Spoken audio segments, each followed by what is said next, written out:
Bonjour à tous, dans cette vidéo nous allons voir comment générer une liste en Python. Dans l'exemple on nous dit premièrement dans chaque cas de donner la valeur de la variable grand L qui est une liste, et donc nous avons 4 situations où la liste grand L est définie de plusieurs façons différentes. Dans la question A on nous dit que L est égal à 3, 4, true, bonjour. Donc la valeur de L c'est tout simplement 3, 4, true et bonjour. Dans ce cas, on dit que la liste est définie par extension puisque chaque élément de la liste est donné de manière explicite. Dans la question B, on nous dit au départ que L est égal à la liste vide.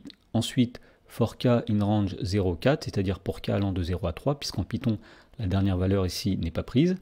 L.append k plus 2, ça veut dire qu'on va mettre à la fin de la liste L l'élément k plus 2.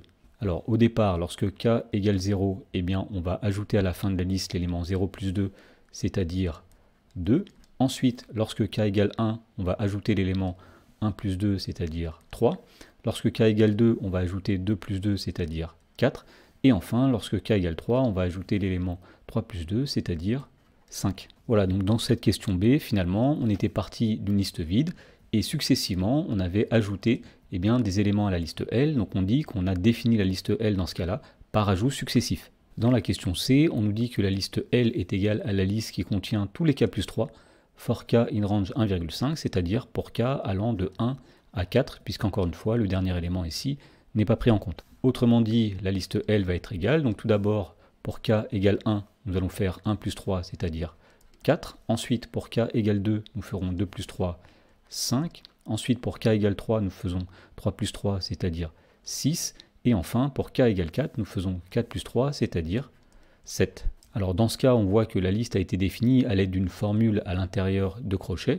On dit dans ce cas que la liste est définie par compréhension. Dans la question D, on définit encore une fois la liste L par compréhension, mais cette fois-ci avec une condition supplémentaire. Alors la liste L, ce sera l'ensemble des 2 puissance k et non pas n. Alors, puisqu'il y a 2 étoiles ici, effectivement, ça veut dire 2 puissance k. For k in range 0, 50, c'est-à-dire que k va de 0 à 49, puisqu'encore une fois, le dernier élément n'est pas pris en compte. If k inférieur ou égal à 4, c'est-à-dire si k est inférieur ou égal à 4. Autrement dit, le nombre k va parcourir tous les nombres de 0 à 49, et si k est plus petit que 4, on mettra dans la liste L finalement 2 puissance k. Alors au départ, k égale 0. Est-ce que k est inférieur ou égal à 4? Oui, donc nous allons mettre 2 puissance 0 dans la liste, c'est-à-dire 1. Ensuite, k vaut 1, k est bien inférieur ou égal à 4 si k vaut 1, donc nous allons mettre 2 puissance 1 dans la liste, c'est-à-dire 2. Ensuite, k égale 2, donc 2 est inférieur ou égal à 4, nous allons mettre 2 puissance 2, c'est-à-dire 4 dans la liste. K égale 3 ensuite, 3 est inférieur ou égal à 4, donc nous allons mettre 2 puissance 3, 8 dans la liste. Ensuite, k égale 4, 4 est inférieur ou égal à 4, donc nous allons mettre 2 puissance 4, c'est-à-dire 16 dans la liste. Et ensuite, pour tous les autres cas, la condition ici ne sera pas vérifiée, donc nous ne mettrons finalement rien dans la liste de plus. Et donc la liste L, c'est la liste qui contient les nombres 1, 2, 4, 8 et 16.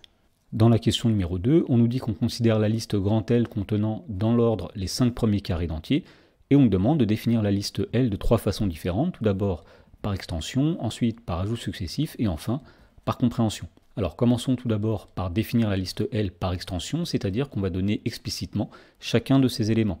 Alors on veut dans l'ordre les 5 premiers carrés d'entiers.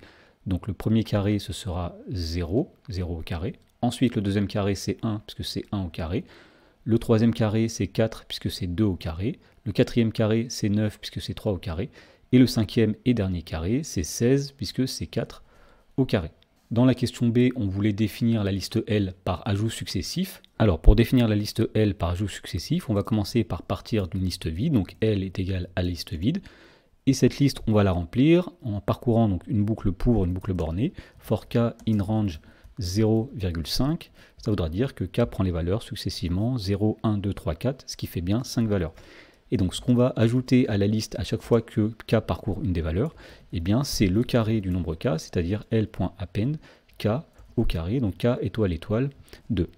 Alors on peut vérifier que effectivement à la fin de l'algorithme, la variable L contient les 5 premiers carrés d'entiers en exécutant le programme.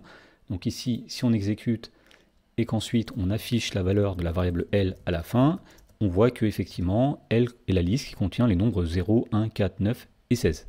Dans la question C, on nous demande cette fois-ci de définir la liste L par compréhension.